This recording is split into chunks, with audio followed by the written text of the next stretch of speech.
Instant. Fait. Ben, c'est intéressant. Donc, je vous salue et je vous dis merci d'être là au 8e midi-conférence de l'année de l'ICI Sherbrooke, l'instance de concertation en immigration de Sherbrooke. Donc, pour ceux et celles qui assistent à une midi-conférence pour la première fois, je me présente rapidement, mais je vais vite laisser la parole à la personne que vous êtes venue écouter. Donc, je m'appelle Alexandre, je suis la coordonnatrice de l'ICI Sherbrooke depuis presque un an. Donc, mon mandat consiste en plusieurs choses, notamment favoriser le travail intersectoriel entre les partenaires concernés par l'immigration à Sherbrooke. Mais la mission de notre concertation, c'est ça, c'est de dynamiser cette collaboration-là entre les différents acteurs et tout ça dans le but de faire de Sherbrooke une collectivité plus accueillante, plus inclusive pour les personnes issues de l'immigration et leurs familles. Les midi-conférences, c'est un des moyens qu'on s'est donné depuis 2021 pour arriver à cet objectif-là, à accomplir cette mission-là, pour permettre d'approfondir les connaissances et de découvrir des nouvelles pratiques. On pense que c'est par ce partage des connaissances qu'on peut accroître la capacité de notre collectivité à être plus accueillante et inclusive. Donc, vous pouvez suivre la programmation de nos midi-conférences sur notre site Internet. Ce midi, bien, on accueille Anthony Rouget, qui est juriste spécialisé en immigration humanitaire, qui est aussi chargé du volet plaidoyer pour le projet d'Anaïde, un projet qui est porté par la clinique juridique Solutions Juste. Et ben, on l'a invité pour venir avec vous démystifier un peu ce système d'immigration humanitaire qui est pas toujours simple à comprendre pour que vous puissiez plus facilement vous y retrouver à travers les statuts, les différents parcours, les différentes problématiques. Donc, Anthony me disait qu'il est le genre d'intervenant qui aime être en conversation avec le public. Donc, de ne pas hésiter il m'a même dit de lui couper la parole, mais on pourrait y aller quand même via la main levée, là. Donc, à tout moment dans sa présentation, pas besoin d'attendre à la toute fin pour poser vos questions. Vous pouvez aussi les déposer dans le clavardage, là, puis je les amènerai à Anthony à ce moment-là. Puis, mais on va avoir normalement aussi une période à la fin pour échanger également. Donc, sans plus attendre, je laisse la parole à Anthony. Merci de la présentation et puis du travail de mini-conférence et tout. C'est super cool, l'initiative est super chouette là. Donc on est ravis de participer à ça, à essayer de démystifier la difficulté de naviguer dans ce système d'immigration humanitaire. C'est sûr qu'on va pas le faire en une heure. Euh, et je sais que c'est compliqué pour tout le monde, ça l'est aussi pour nous, je vous rassure. Et même nous qui sommes spécialisés là-dedans, c'est déjà pas facile de se retrouver dans tout ça là. Donc en fait, aujourd'hui, ce qu'on va faire, c'est vraiment un parcours global. Vraiment, c'est une introduction sur le parcours un peu type qu'on retrouve le plus souvent et les demandes qu'on va retrouver le plus souvent. Après, si vous avez des questions, comme Alexandre le disait, là, n'hésitez pas à m'interrompre, à lever la main, à les poser. Là, c'est qu'on puisse discuter et que ça soit pas un monologue. Donc, avant de commencer, je vais rapidement quand même vous présenter qui je suis enfin, qui je suis. Bon, c'est peut-être pas pertinent là, mais au moins, quel est mon organisme. Donc, moi, je travaille à la MCM et à la clinique juridique Solutions Juste. En fait, la clinique juridique Solutions Juste, ça fait 20 ans qu'on existe et on se décrit un peu comme le dernier filet de sécurité juridique. C'est-à-dire qu'en fait, on travaille beaucoup avec des populations très vulnérables. Donc, souvent, ça va être les personnes qui sont demandeurs d'asile déboutés, on le verra un petit peu après, et les personnes sans statut, et qui cumulent beaucoup de facteurs de vulnérabilité, en fait. Euh, L'idéal, c'est toujours d'avoir un avocat, mais parfois il y a des situations où c'est pas couvert par l'aide juridique ou c'est compliqué, et donc là, on va représenter certaines personnes dans leur démarche administrative, et, mais qui cumuleront toujours beaucoup de facteurs de vulnérabilité. Donc, c'est-à-dire une précarité financière, forcément, parce qu'on est entièrement gratuit, mais pas seulement. Donc, souvent, il va y avoir des problématiques de santé mentale, des problématiques de violence conjugale, des problématiques d'itinérance, et tout ce qui est lié à ça. Donc voilà ce qu'on fait. Donc, en fait, on offre trois types de services. de l'information juridique, et ça, c'est à tout le monde. Donc là, je vois qu'il y a quand même beaucoup d'intervenants. Euh, ne pas hésiter à nous appeler quand vous avez des situations un petit peu complexes où vous êtes un petit peu perdu. Je vois qu'il y a des gens du CIUS, il y a beaucoup de gens du CIUS qui nous appellent pour savoir qu'est-ce qu'il faut faire, où est-ce qu'en est la personne. On travaille beaucoup avec les CLSC. Donc ça, on donne beaucoup d'informations. Donc, peu importe à qui, là, et peu importe sur quoi. Ensuite, on va offrir de l'accompagnement. Donc là, c'est pas de la représentation, mais on va accompagner les personnes dans leur démarche. Par exemple, à la SFC. Donc la SFC, c'est la police des frontières, là. Euh, ou même dans d'autres, on va accompagner dans d'autres démarches, même pour des NAS ou pour des prestations d'aide sociale, tu sais, ce genre de choses-là, là, quand il y a vraiment des difficultés de compréhension. Et après, en dernier recours, donc, on va faire de la représentation administrative, mais on verra plus tard un peu qu'est-ce que c'est, parce que on fait les demandes CH, les PST, les permis de séjour temporaire pour personnes victimes de violences familiales et des réunifications familiales très complexes. Donc ça, c'est nos trois grandes spécialités. Donc nous, comme je l'ai dit là, ça fait 20 ans qu'on existe. On aimerait ne pas exister dans les 20 prochaines années dans un monde idéal. Là, c'est toujours délicat de célébrer des anniversaires quand ce que tu fais, tu ne devrais pas avoir à le faire. Mais c'est le cas de beaucoup de gens là, autour de la table. On aimerait ne pas exister en fait. Et donc ces ateliers-là de sensibilisation, ils sont créés en fait dans le cadre d'un projet qui s'appelle le projet d'Anaïde. En fait, c'est un projet qui cherche à sensibiliser, à faire du plaidoyer et à faire de la recherche en fait sur le public qu'on dessert donc depuis 20 ans, c'est-à-dire les personnes qui sont sans statut d'immigration ou à statut très précaire d'immigration. Donc voilà dans notre existence et tout ça. Donc on va commencer un peu la présentation là par un petit témoignage et je vais vous demander quel est le statut, qu'est-ce que vous pensez que cette personne-là, quel est le statut de cette personne-là? C'est la slide numéro 4 là, si jamais Alexandre. Donc, c'est une personne que j'accompagne depuis presque un an, encore celle d'après. Ouais, une personne est arrivée au Québec pour rejoindre son conjoint à travers un processus de parrainage. Après avoir subi des violences, elle s'est retrouvée dans la rue en situation d'itinérance. Est-ce que cette personne-là, elle est sans statut d'immigration? C'est une personne qui était en processus de parrainage, une personne en demande d'asile, une personne avec un permis temporaire? Est-ce que vous avez une idée un petit peu de sa situation à cette personne-là?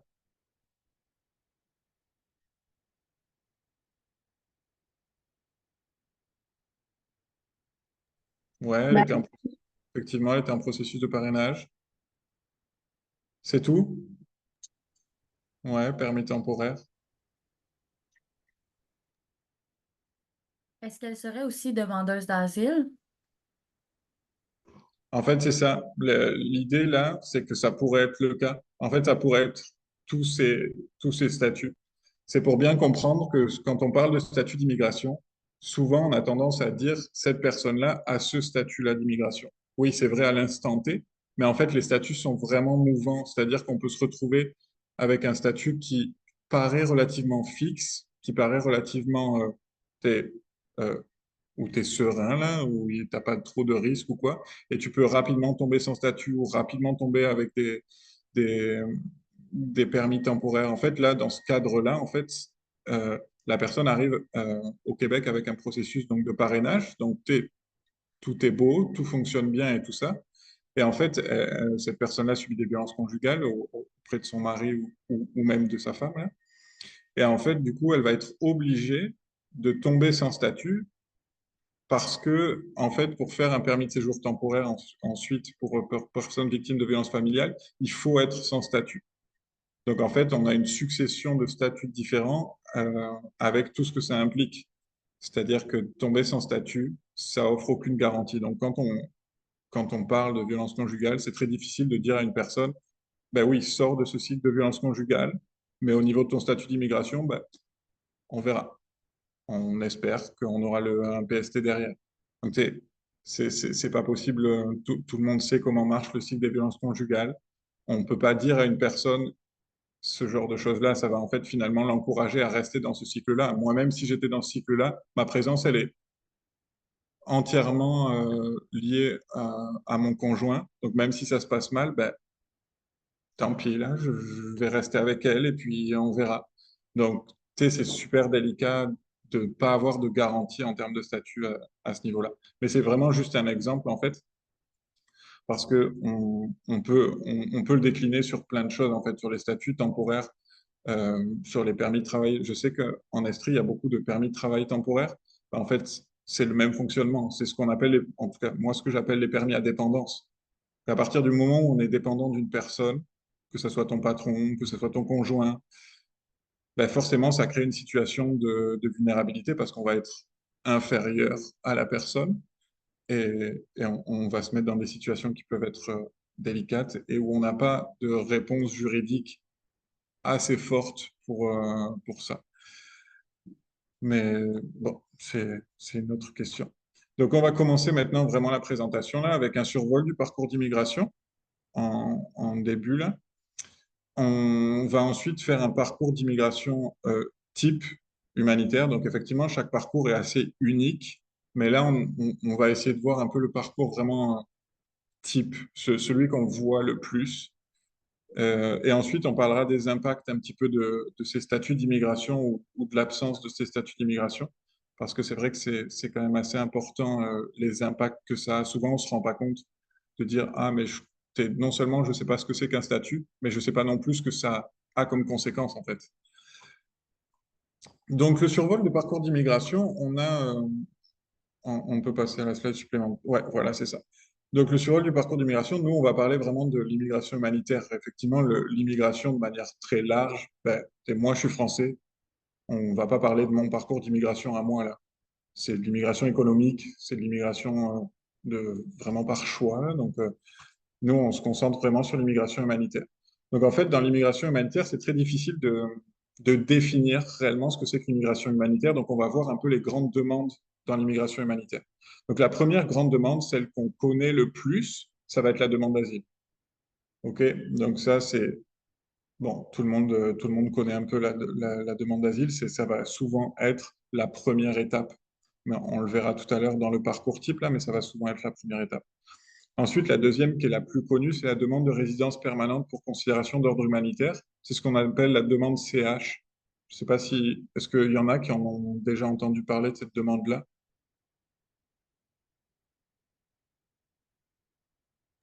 Oui, Ok, cool. Merci. Euh, non, c'est pas comme réfugié. En fait, réfugié, ça sera ça sera le statut en fait après la demande d'asile.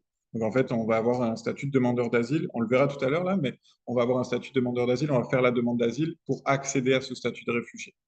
Et ensuite, ce statut de réfugié, avec ce statut de réfugié-là, on va pouvoir faire une demande de résidence permanente. Donc, même quand la demande d'asile est terminée, en fait, il reste encore beaucoup de travail pour avoir la résidence permanente. Et on verra même que, est-ce que vous savez si la résidence permanente, par exemple, elle est vraiment permanente? mais Bon, elle peut être révoquée pour certaines raisons. ouais, c'est ça. Si je pose la question, effectivement, c'est c'est que non. En fait, même la résidence permanente, c'est une erreur de l'appeler résidence permanente, là. Mais effectivement, on peut se voir retirer la résidence permanente, par exemple, pour des interdictions de territoire pour grande criminalité. Ça fait super peur, la grande criminalité.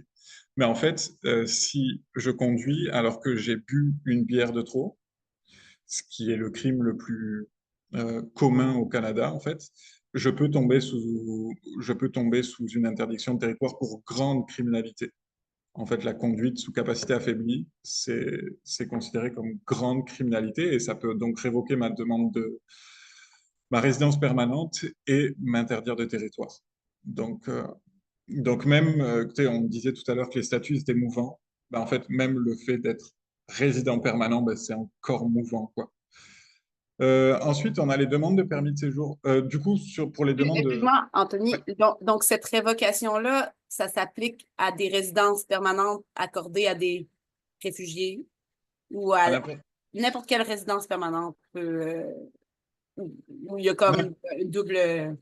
je pense que après, je suis pas spécialiste là-dessus. Là, je pourrais vous trouver vraiment la réponse là, mais je pense qu'il y a des spécificités à chaque fois en fonction de comment est-ce qu'on a été résident permanent. Et en plus, c'est à la discrétion de certains agents, en fait, où ils peuvent dire, ah, mais OK, il y a un motif humanitaire, donc en fait, on va l'enlever. Mais c'est comme beaucoup de choses là, c'est des discrétions un peu qui sont pas super claires de qui a ce pouvoir-là. En fait, normalement, les interdictions de territoire, c'est la Cour fédérale, mais avant ça, il y a un examen. Donc ça peut être révoqué dans tous les cas là, mais il y a plein d'exceptions. Et c'est ça, en fait, qui va être difficile avec le droit de l'immigration, c'est que, enfin, avec le droit tout court, en fait, c'est toujours toutes ces exceptions-là. Donc là, on va présenter de manière très générale, mais il y a à chaque fois des exceptions. OK. Donc la demande CH, la demande de résidence permanente pour considération d'ordre humanitaire, c'est souvent ce qui va suivre la demande d'asile quand la demande d'asile elle est refusée.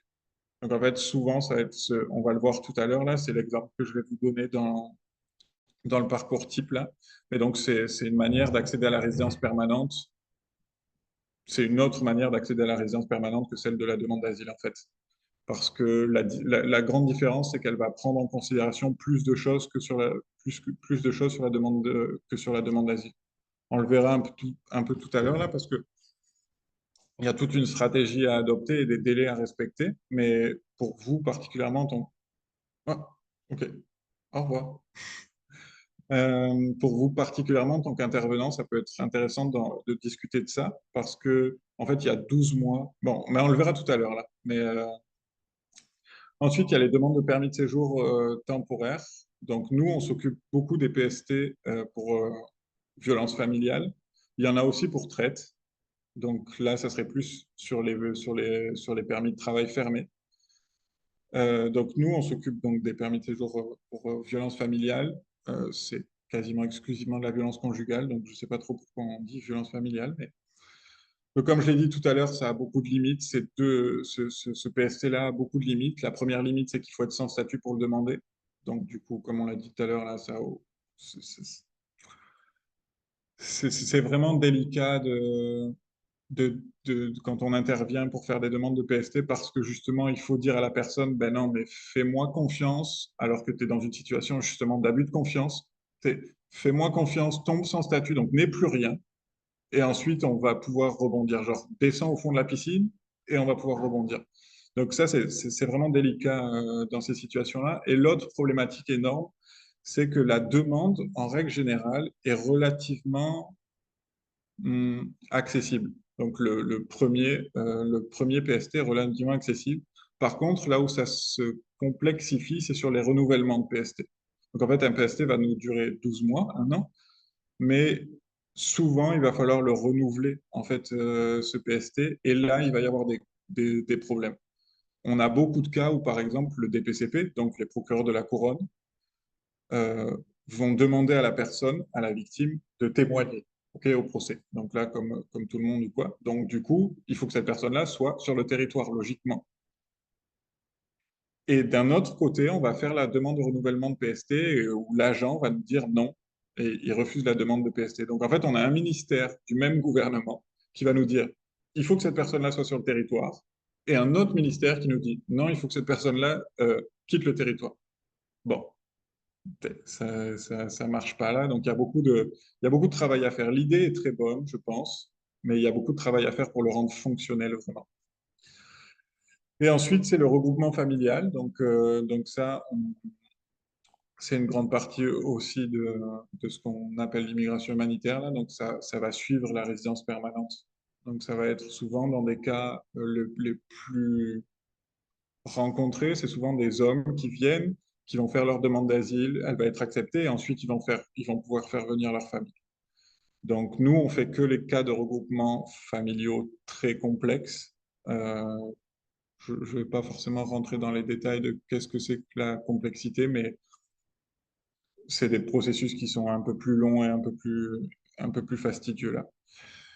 Et d'autres choses là, d'autres petites, ça va être par exemple, peut-être vous avez entendu parler des ERAR ou des suspensions administratives, c'est en fait les examens avant renvoi. Donc en fait, quand on va avoir une mesure de renvoi qui va être appliquée, on va pouvoir faire un ERAR, donc c'est un examen des risques avant renvoi.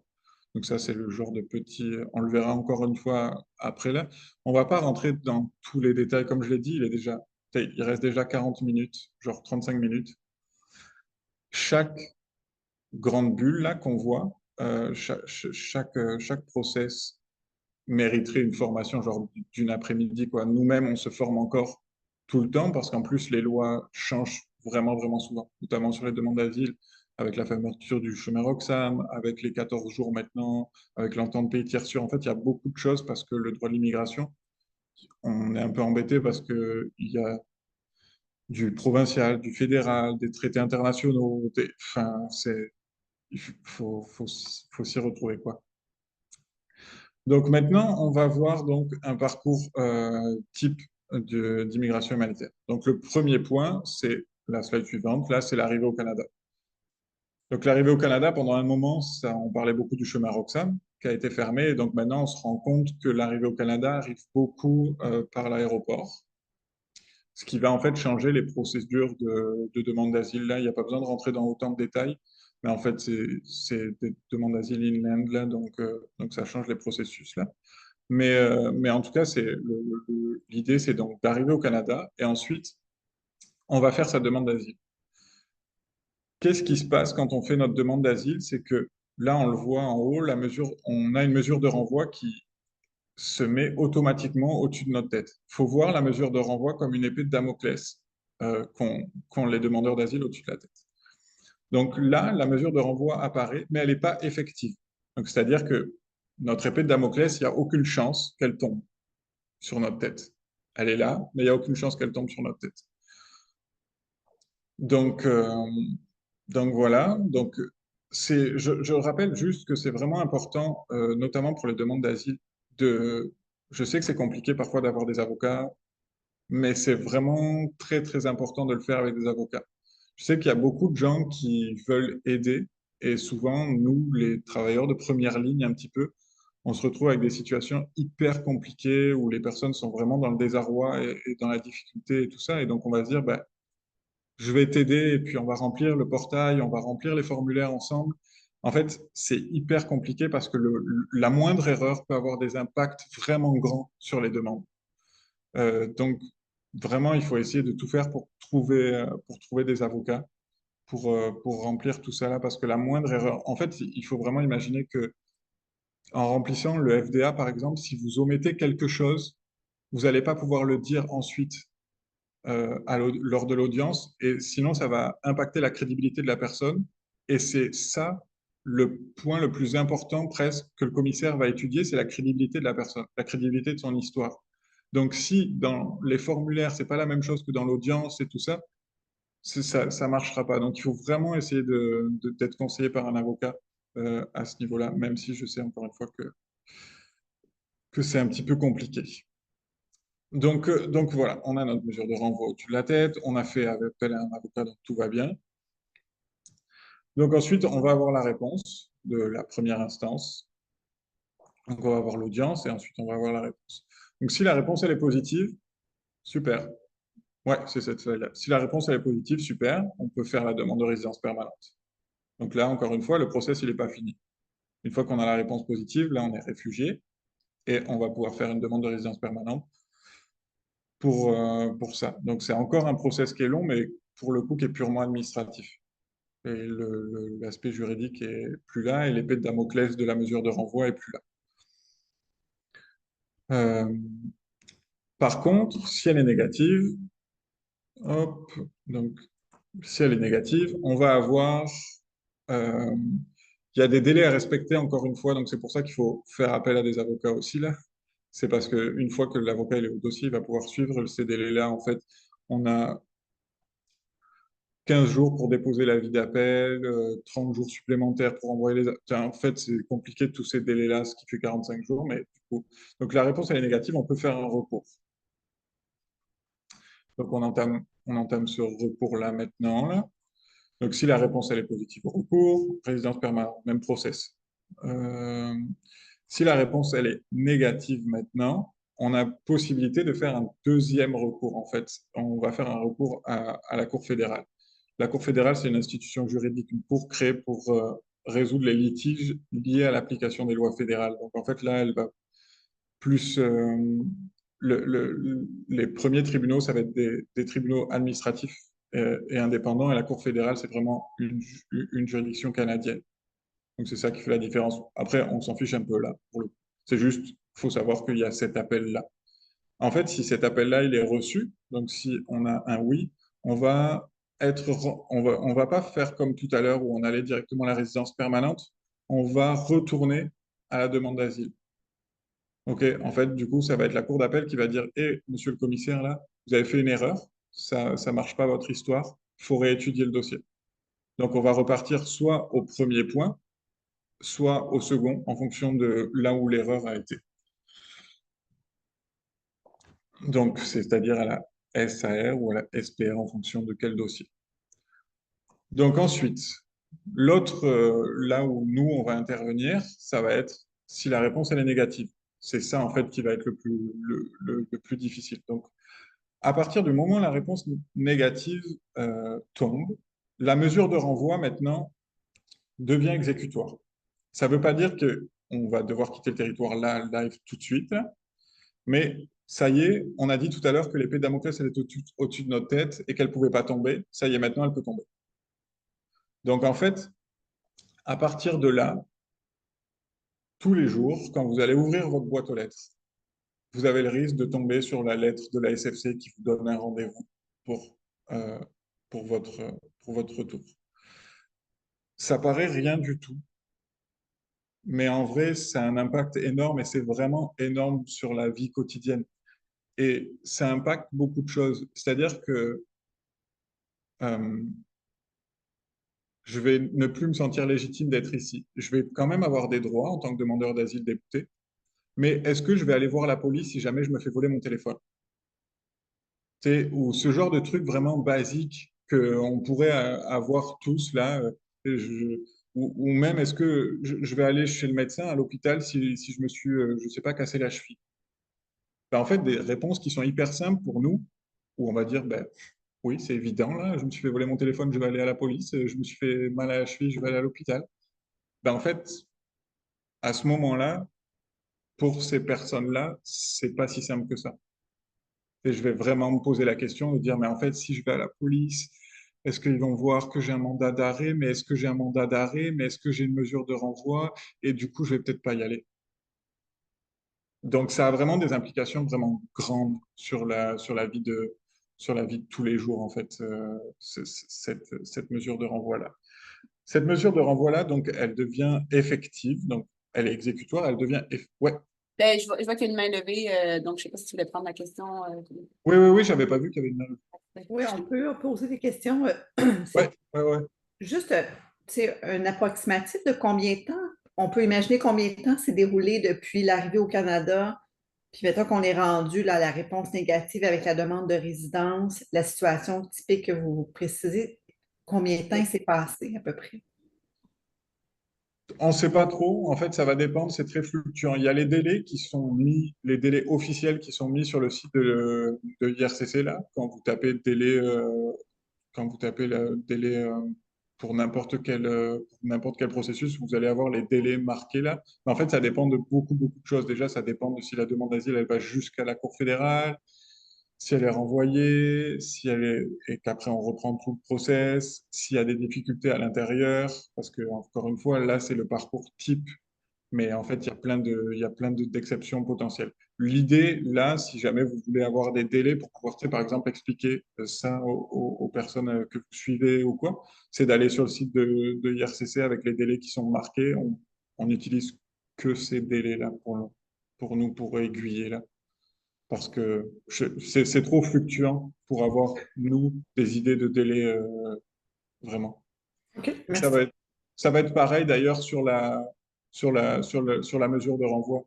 Tu sais, on nous pose souvent la question de ah, mais quand est-ce que je vais recevoir la lettre de la mesure de renvoi? En fait, ça peut arriver jour 1 comme un an et demi après. Et c'est ça qui est hyper difficile, en fait, c'est cette incertitude-là qu'on crée. Et je pense que les agents ou le gouvernement ou quoi se rendent pas compte des impacts que ça a, et notamment sur la santé mentale, notamment sur vraiment plein d'aspects sur vraiment plein d'aspects de la vie. Donc là, la mesure de renvoi est maintenant exécutoire, mais elle n'est pas effective. Elle est effective quand on reçoit cette lettre-là. Donc on va recevoir une lettre de l'ASFC, donc comme je l'ai dit, la police aux frontières, qui va nous donner un rendez-vous.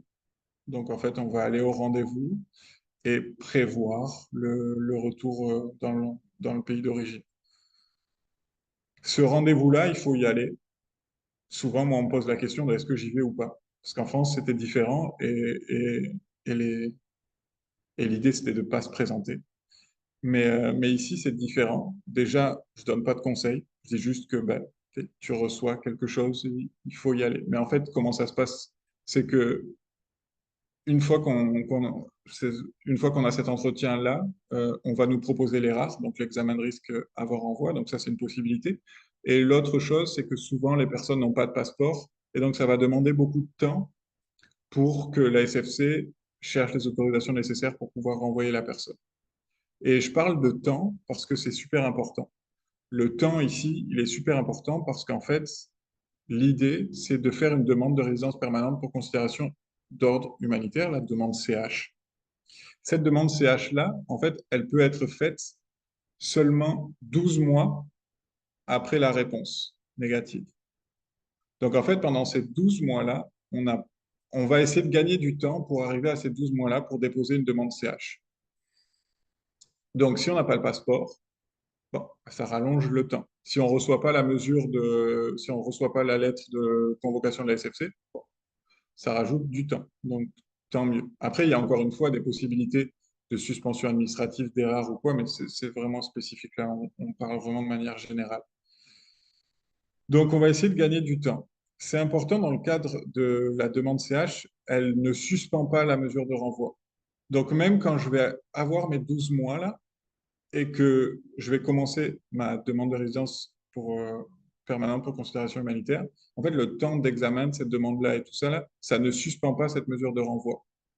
OK, on a vu que la demande d'asile, ça la suspendait. L'épée, elle est au-dessus de notre tête, mais elle ne peut pas descendre. Là, elle peut descendre même quand on fait une demande CH. Donc ça, c'est important. Et donc, après, il y a encore une fois d'autres choses là qu'on peut faire pour la suspendre, des erreurs ou des suspensions administratives. Donc là, on va se dire, OK, on a 12 mois, c'est 12 mois d'incertitude, c'est 12 mois où je peux rien faire. En fait, c'est pas vrai.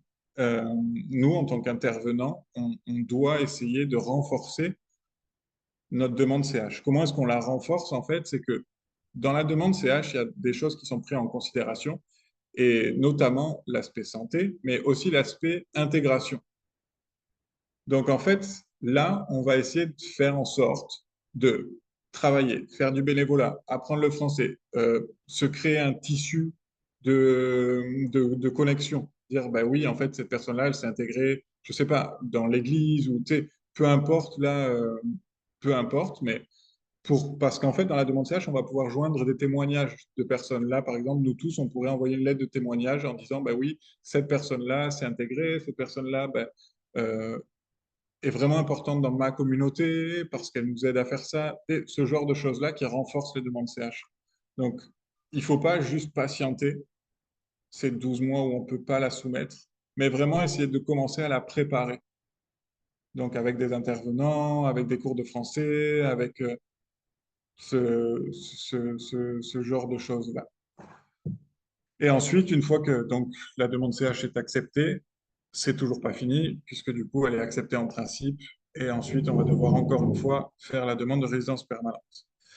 Ça peut paraître rien, la demande de résidence permanente, là, c'est comme si on avait déjà gagné. En fait, euh, on a des cas qui sont très complexes où la demande de résidence permanente est très, très longue. Moi, j'ai un de mes cas là, ça fait plus de 7 ans qu'on attend la résidence permanente. Alors que cette personne-là a fait sa demande d'asile qui a été acceptée. Donc, il a le statut de réfugié. Donc, qui est censé être le plus facile d'accès après à la résidence permanente. Et ça fait 7 ans qu'on travaille là sur sa demande. Et il s'avère qu'en fait, cette personne-là, elle est diagnostiquée schizophrène. Donc, elle a de grandes problématiques de santé mentale. Et ma question, et là, c'est une question un peu débat, là, ouverte, et je vais tirer les traits exprès, hein. Donc, il n'y a rien de vrai et c'est pas du tout la réalité. Mais mon client me poignarde demain parce que justement, il est dans cette incertitude, parce qu'en fait, cette incertitude-là renforce une problématique de santé mentale déjà existante. Qui c'est que je vais, moi, attaquer? Est-ce que je vais attaquer mon client ou est-ce que je vais attaquer le gouvernement qui l'a mis dans cette situation-là et qui a renforcé cette situation-là? Et c'est là où on a une responsabilité tous, en tant que personne et en tant que société, en tant que gouvernement et tout ça, là, c'est qu'on place nous-mêmes des gens dans des situations qui sont hyper fragilisantes, hyper dramatiques et qui peuvent amener à des choses encore pires. Parce que là, on reprend cette situation-là. Qui c'est qui, tout le monde, et dans l'opinion publique, va dire, ah ben regardez, un gentil petit juriste qui aide les gens, il s'est fait poignarder par un client, donc l'immigration, c'est vraiment horrible. Non, c'est pas vrai. Mon client, il est super. Il est super. C'est nous qui l'avons mis dans cette situation-là. C'est pas lui tout seul, là. Donc, c'est important de comprendre que la résidence permanente, ça reste un process. Souvent, les agents de l'IRCC vont vous dire, ah, c'est bon, vous pouvez patienter, là, on a d'autres choses à faire. Votre client, là, ne peut pas être envoyé chez lui, il peut avoir un permis de travail, c'est bon, ça suffit. Ben, en fait, non, ça suffit pas. Ça a vraiment des impacts, sur sa vie en règle générale. Donc, on va voir un peu ces impacts-là super rapidement. Là, on peut les passer super rapidement. En fait, c'est des témoignages J'ai juste Ouais, une question. En fait, la demande de résidence permanente pour considération ouais. humanitaire, c'est un processus en soi. Puis ensuite, on reprend le processus de demande de résidence permanente. Donc, même si ça s'appelle une demande de résidence permanente, ça ne mène pas à un statut de résident permanent. Ça mène au fait de pouvoir demander ce statut-là. En fait, c'est ce qu'on appelle une acceptation en principe. En fait, c'est juste qu'on la sépare en 2 étapes. Donc, il y a la demande en soi et après la demande de résidence permanente, mais tout est englobé. Mais il y a 2 étapes. La première étape, c'est la demande, les soumissions administrativo-juridiques. Et ensuite, la demande de résidence permanente en tant que telle, mais qu'on pourra faire grâce aux premières soumissions. Donc, c'est pour ça qu'on dit qu'elle est en De deux la même étapes. façon qu'une demande d'asile qui Un mène au petit peu. statut de réfugié, ça rentre dans les résidences permanentes, normalement réfugié, mais après, il faut faire une autre Ouais, demande. c'est ça. C'est Donc, ça, pour un petit. avoir un espèce de statut transitoire. Ouais, Merci. ouais, ouais, c'est ça. C'est ça un petit peu. Donc, les impacts de ces stades. Est-ce que vous avez des questions ou quoi avant de passer un petit peu aux impacts? Si vous voulez qu'on rentre plus dans certains détails ou donner d'autres exemples ou genre même vous là, Je des peux, je situations. peux remettre le parcours. Pas de questions. Je pense que c'était clair. Ok, bon, donc on va passer un peu donc ce que je disais là aux impacts. Donc on peut passer à l'autre slide là. Donc c'est des petits témoignages en fait. Donc là, une personne est exploitée et harcelée par son employeur pendant des années, malgré les traumatismes physiques et psychologiques qu'elle a subis. Elle continue de travailler sans jamais porter plainte, de peur d'être déportée une fois que la police aura pris connaissance de son statut migratoire. Donc là, on parle beaucoup du travail. Le travail a un impact vraiment important là. C'est-à-dire que cette personne-là, elle n'a pas de statut d'immigration, mais il faut bien qu'elle vive, cette personne. Il faut bien qu'elle nourrisse sa famille, il faut bien qu'elle se nourrisse elle-même, qu'elle se loge. Et donc, en fait, souvent, il va y avoir des gens qui vont un peu profiter de ça là et qui vont engager la personne et qui vont leur faire vivre un calvaire. Non seulement il va y avoir du harcèlement psychologique, du harcèlement physique, ces personnes-là vont potentiellement pas être payées pour le travail qu'elles effectuent et tout ça là, et elles vont jamais aller porter plainte. Elles vont jamais faire de bruit parce qu'elles vont avoir peur que la police les déporte et tout ça. Donc ça, c'est un impact direct de ne pas avoir de statut d'immigration, c'est le fait d'être autant vulnérable dans tous les aspects de sa vie, même dans les aspects du travail. À partir du moment où votre employeur sait que vous êtes dans cette situation-là, malheureusement, ça peut pousser des gens, genre lambda, normaux, à passer du côté mauvais. Et c'est ça qui est pas bon, en fait. C'est que des gens mauvais, il y en aura toujours. Des gens qui seront méchants et qui voudront exploiter des gens, il y en aura toujours. Mais là, en fait, on crée des situations où même des gens normaux, normaux, je sais pas comment le dire autrement là, mais des gens lambda là,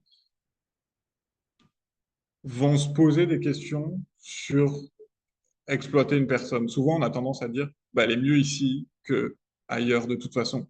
Donc, oui, je la paye pas, mais en tout cas, je la paye pas ce qu'elle devrait là, mais c'est déjà mieux que rien. Ben non, on peut pas trop en fait faire ça. Donc voilà, l'autre, si vous voulez réagir sur ce genre de témoignage là, vous pouvez, hein. Ouais, en fait, c'est ça.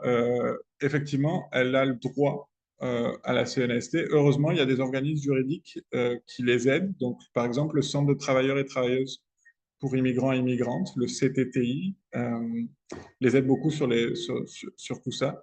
En fait, le problème, c'est ça. C'est que, un, tu le sais pas que tu y as le droit.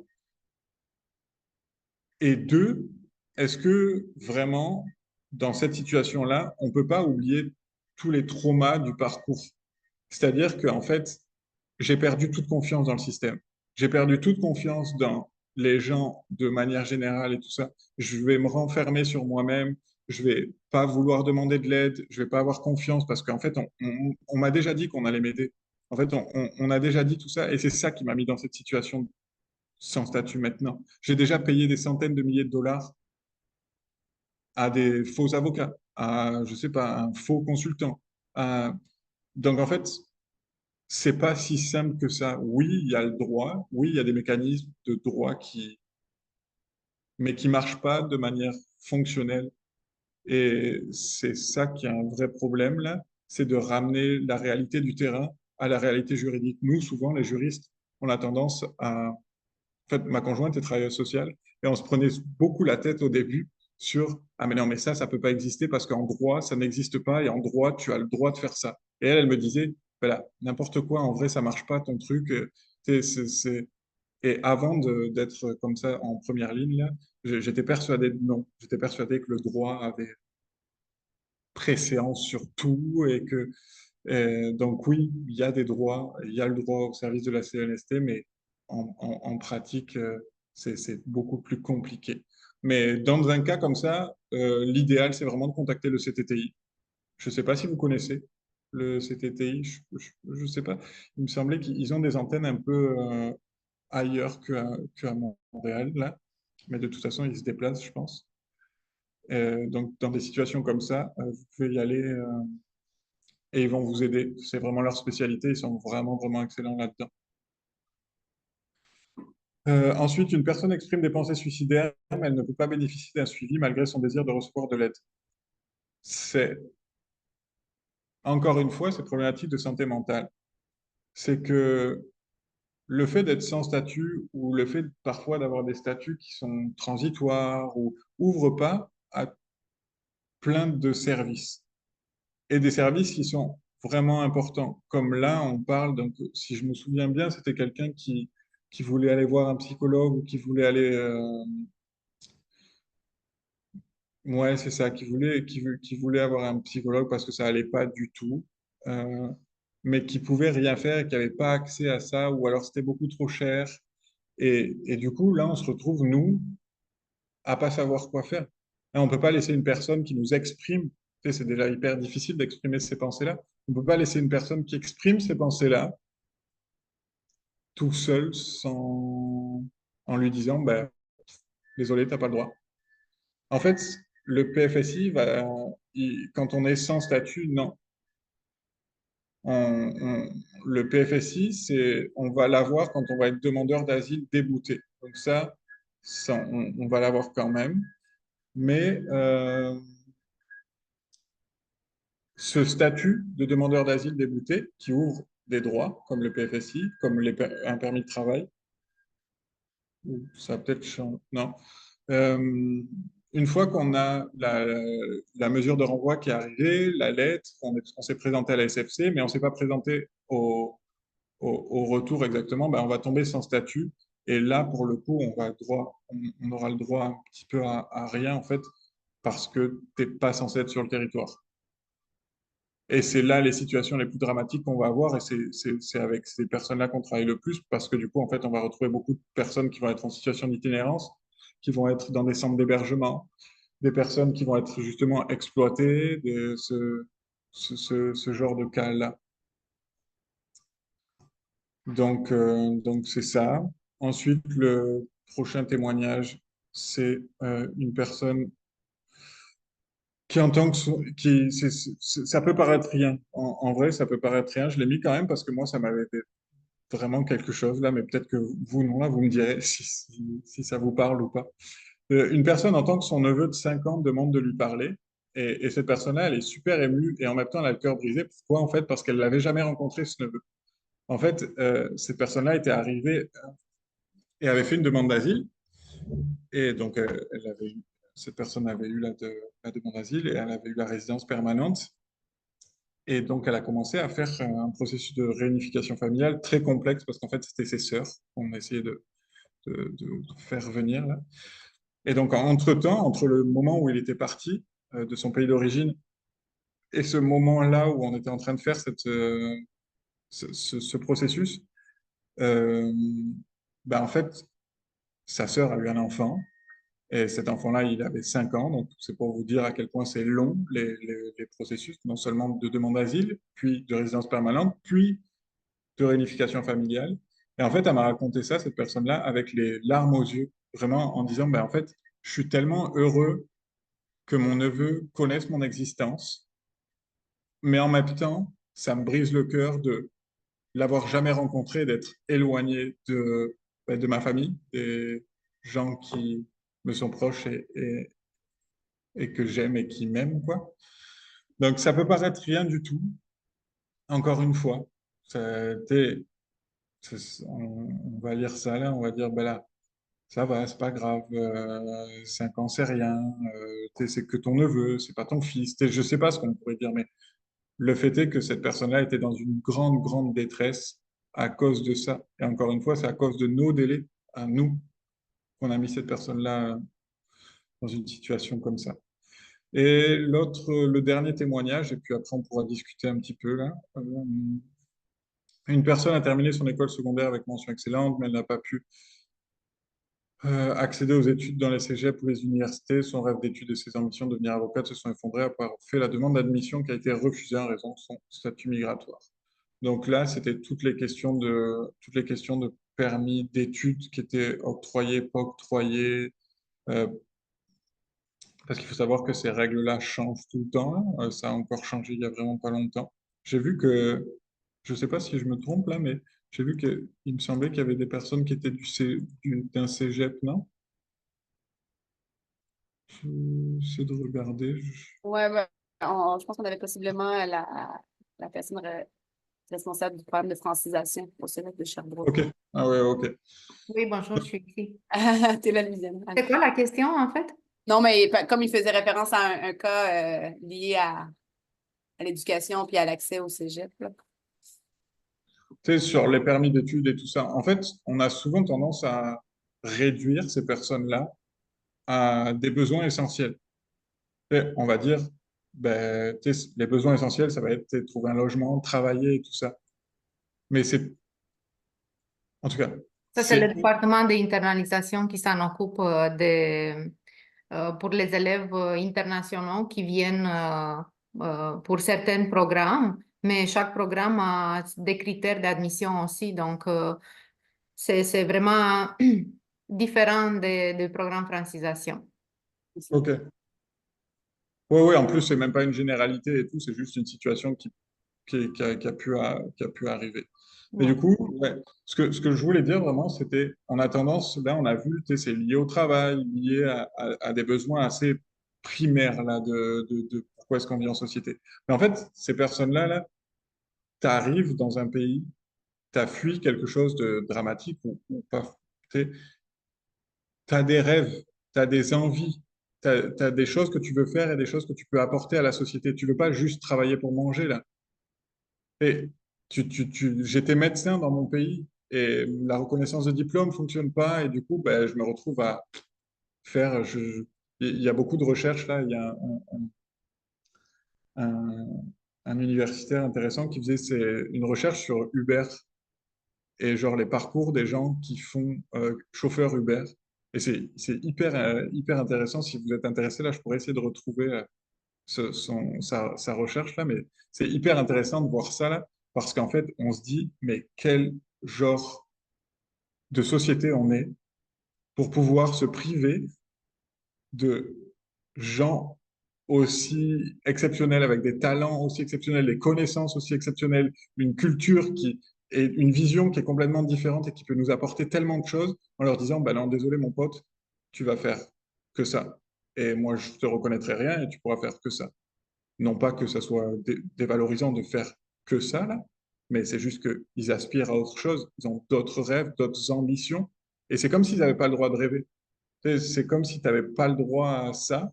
Tu devais juste ben, rêver à l'essentiel. Là. Je rêve d'avoir un toit sur ma tête. Je rêve de pouvoir manger demain midi. Ah ben là, je pense que tous, en tant qu'être humain et tout ça, là, on aspire à plus que ça. Donc c'était ça surtout le point que je voulais mentionner là. Et puis en plus, du coup, ça fait le lien un peu avec pourquoi est-ce que on sera à Sherbrooke bientôt. Est-ce que vous avez des questions, ou pas forcément des questions là, mais des remarques, des points que vous aimeriez un peu plus je précise là, on est allé très vite sur tous les parcours, sur toutes les demandes et tout ça là. Mais en fait, on est en train de travailler sur des formations beaucoup plus en détail, si jamais ça vous intéresse de rentrer dans les détails, par exemple, des PST, violence conjugale, violence familiale, pardon, mais de rentrer un peu plus dans ce genre de détails-là. Là. Souvent, c'est important de savoir, quand on fait un suivi, souvent, c'est important de savoir où est-ce qu'on va pour faire ce suivi-là, pour pouvoir rassurer les personnes aussi là. Donc voilà, merci de m'avoir écouté, puis on peut discuter 5 minutes. Oui, Non. on a encore 5 minutes, donc n'hésitez pas. Il y avait une question? Oui, c'est ça. Moi, j'avais une question, mais je ne sais pas si vous pouvez me répondre, là. Mais en fait, moi, dans mon métier, je vois beaucoup tu sais, de gens qui viennent d'arriver parce que je travaille en aide alimentaire. Donc, des gens qui viennent d'arriver, qui n'ont pas de revenus ou très peu de revenus, très peu d'argent accumulé, puisque souvent, pour avoir des logements, les gens doivent payer, les personnes qui sont à l'extérieur du Canada doivent payer des mois d'avance, là, même si c'est illégal, mais en tout cas, vu qu'ils n'ont pas de crédit et tout ça. Bref, puis c'est souvent des gens qui ont des permis de travail ouverts, mais qui sont en recherche d'emploi. Puis je me rends compte à Sherbrooke à quel point il n'y a pas de ressources pour ça. Comme en ce moment, peu importe, tu sais, je ne sais pas si vous êtes à Montréal ou si vous êtes à Sherbrooke, là, mais je me demande vraiment où sont les ressources pour les gens qui ont des permis de travail ouverts, qui veulent travailler, qui sont motivés à travailler et ils sont laissés sans ressources. Puis, tu sais, il y avait le SANC, le service d'aide aux c'est ça? D'aide aux néo-canadiens, mais je pense qu'en ce moment, ils sont très occupés ou je sais pas, mais j'ai beaucoup de retours de personnes qui me disent que le centre qui leur ont juste, tu sais, leur ont dit qu'ils pouvaient pas les accompagner ou que c'était juste comme une rencontre, je pense, d'information ou en tout cas, bref. Fait que je me demande, est-ce qu'il y a quelqu'un d'entre vous qui connaît des ressources? Comment on fait pour s'orienter là-dedans? Ouais. Ben, moi, je peux peut-être rapidement, parce qu'on va essayer de garder aussi d'autres questions, on peut se diriger vers Anthony, à moins que tu aies une réponse, Anthony, à cette Non, non, ça sera une réponse hyper Ben, compliquée. en fait, c'était juste pour te dire que là, c'est une activité menée par l'instance de concertation en immigration. Je dis pas que je pense que l'enjeu que tu vis, beaucoup d'organismes le vivent, d'intervenir auprès de personnes qui rentrent pas dans les cases de beaucoup de programmes offerts par beaucoup d'organismes. Là. Donc, ben, je t'inviterais peut-être sinon à t'adresser un courriel à info, puis là, je pourrais peut-être essayer de voir si j'ai des personnes vers qui te référer, là. Mais Mais effectivement que c'est ça, c'est pas toujours simple quand certains organismes peuvent accompagner, mais certains profils, certains statuts. Donc, mais je sais pas si le statut que tu parles, Anthony, rentre dans des En statuts fait, c'est ça précaires ou qui, non, là. je m'y connais pas vraiment là-dedans, là, mais je sais qu'on a les mêmes problématiques là, peu importe où, en fait, que ce soit à Sherbrooke, Montréal, Québec, on a les mêmes problématiques parce qu'en fait, il y a des problématiques de financement de ces organismes d'aide au travail. Et en fait, du coup, ils sont obligés de faire rentrer, justement, comme on le disait là, dans des cases et qu'il y a beaucoup de cases qui sont pas remplies, quoi. Et il y a ces problématiques-là, mais je crois que c'est... et là, je veux pas m'avancer ou quoi que ce soit, mais il me semblait que c'était des problématiques de financement parce qu'ils étaient financés par le MIFI, par le PACI et tout ça, là. Donc, je sais Est-ce que pas tu trop. sais, Eugénie, permis ouvert, c'est souvent quand c'est des conjoints, alors, de personnes qui ont un permis de travail lié à une entreprise? Ou Ben, il y en a qui sont ici, qui ont demandé l'asile ici et qui sont arrivés sur un visa de touriste. Après, ils ont demandé l'asile, puis ils ont eu un permis de travail ouvert, OK. mais c'est ça. Après Mais ça, ils merci n'arrivent pas à beaucoup, en trouver. tout OK. cas, pour la réponse. Là. Je vais faire d'autres petites recherches. Merci pour la conférence, c'était super intéressant. Il y a des questions dans le chat aussi, je pense, Anthony, je ne sais pas si tu les vois. Ouais. Du coup, là, juste dans la catégorie autre, ce que je mettais d'exemple d'immigration humanitaire qui rentrait dans la catégorie haute, c'était particulièrement les ERAR, les examens ou les suspensions administratives. En fait, c'est des trucs qui vont nous permettre de gagner du temps. On l'a vu tout à l'heure que on avait 12 mois pour faire la demande CH. Par exemple, une des possibilités qui peut être utilisée, c'est de faire une suspension administrative qu'on peut utiliser, par exemple, quand on a un enfant scolarisé. Et de dire, ben non, en fait, je peux pas rentrer dans mon pays d'origine maintenant parce que euh, ça nuirait à l'éducation de mon enfant, donc il faut attendre la fin de l'année scolaire. Et d'ici la fin de l'année scolaire, on aura eu les 12 mois de la demande CH. Donc là, on pourra faire la demande CH. Donc, c'est ce genre de choses-là. Ouais, le MIFI peuvent aider ces personnes-là, mais encore une fois, est-ce qu'ils ont les ressources nécessaires?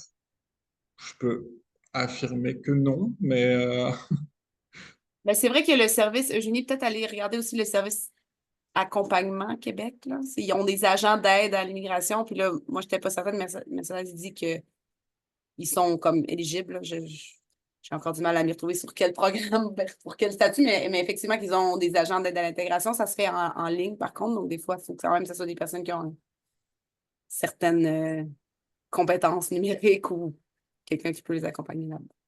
Merci. Puis, ben, il y avait quelqu'un qui avait mis une question aussi, personnes Carole Rollet. réfugiées, séparées de leur famille, restées au pays de transit, ouais. Ben, peut-être qu'elle veut est-ce qu'elle veut la poser? Est-ce qu'elle est encore là? Fait, Carole, vous voulez poser la question?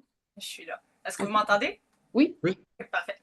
En fait, moi, je viens de faire un stage à la clinique des réfugiés là, à Sherbrooke. Puis, une des choses qu'on a vues à plusieurs reprises, puis qu'on est un peu sans réponse, c'est plusieurs personnes, on est dans les statuts de réfugiés, donc des personnes qui sont là avec leur famille, que toute la demande elle a été faite, toute la famille ensemble, qu'il y a une des personnes qui se fait dire « OK, tu peux partir, inquiète-toi pas, le reste de ta famille va suivre bientôt ». Puis finalement, elle arrive ici. Des fois, elle se fait dire ben, le dossier est complet. Ben non, ma famille est restée là-bas. Qu'est-ce qui se passe? Puis là, on a eu plusieurs situations comme ça que là, les gens ici, évidemment, deviennent émotivement, ça va pas du tout, là, parce qu'ils sont inquiets par leur famille restée dans le pays de transit. Là, on ne comprend pas pourquoi ils se font dire ça. Qu'est-ce qui se passe? On n'arrive pas à comprendre le phénomène. En fait, j'ai pas trop compris la question. Je peux expliquer une situation qui arrive effectivement très souvent avec ça, là. C'est l'entente pays tiers sûr qui bloque. Et nous, on a beaucoup de cas comme ça où les gens sont restés justement du coup aux États-Unis. Et certains rentrent dans les exceptions et d'autres rentrent pas dans les exceptions. Sur ces questions-là, je peux envoyer une ressource qui s'appelle la CJM, la clinique justice migrante, qui était spécialisée sur l'entente pays tiers sûr, mais je sais, j'ai pas compris exactement si c'était de ça dont on parlait. Non, non, c'est vraiment exemple, une personne une famille qui est dans un pays de transit, là, peu importe que ce soit dans un camp de réfugiés ou pas. Puis, alors qu'ils sont là dans le pays de transit, il y a une des personnes qui dit OK, tu peux partir, mais la demande elle a été faite, la famille au complet. Fait, théoriquement, ils devaient venir au pays, tout le monde ensemble en même temps. mais il y a une seule des personnes, par exemple, on a un homme de 30 ans, lui, ses parents sont tous restés au Liban, finalement, sont tous restés au Liban, alors que lui s'est fait dire, ben voilà, toi, tu peux partir. Et là, il se fait dire, OK, mais le reste de ma famille, ils vont suivre, ça sera pas long. Finalement, il arrive ici, puis la famille ne suit pas, puis le dossier, il est clos comme si... Fait que là, personne... Fait qu'on a eu quelques situations comme ça, plusieurs situations comme ça, en fait. Ok, ça m'a l'air un peu plus compliqué que là. Est-ce que je vais mettre l'adresse mail de notre responsable des interventions juridiques? Est-ce que tu pourrais peut-être lui écrire et on va pouvoir peut-être s'appeler en privé ou répondre à ces questions-là en privé sur des cas particuliers? Parfait, c'est bon, merci. Ben, c'est super. Il y a plusieurs personnes qui te remercient, Anthony, dans la conversation avant de quitter. Mais pour ceux qui sont encore là, merci d'avoir pris le temps de venir échanger sur ce sujet-là. Puis c'est ça qu'Anthony a mis aussi les coordonnées dans la conversation. Vous aurez sans doute l'occasion peut-être de le recroiser ou de l'entendre parce qu'il y a une campagne aussi de sensibilisation qui est en train d'être montée puis qui va se déployer à Sherbrooke à l'automne. Possiblement d'autres activités aussi de sensibilisation. Donc, plaisir de poursuivre la collaboration, Anthony. Merci beaucoup. Oui, un plaisir partagé. Merci de m'avoir écouté et tout ça et d'être venu. Merci. Merci. Bon après-midi, tout le monde. Et Bye. merci. Bye.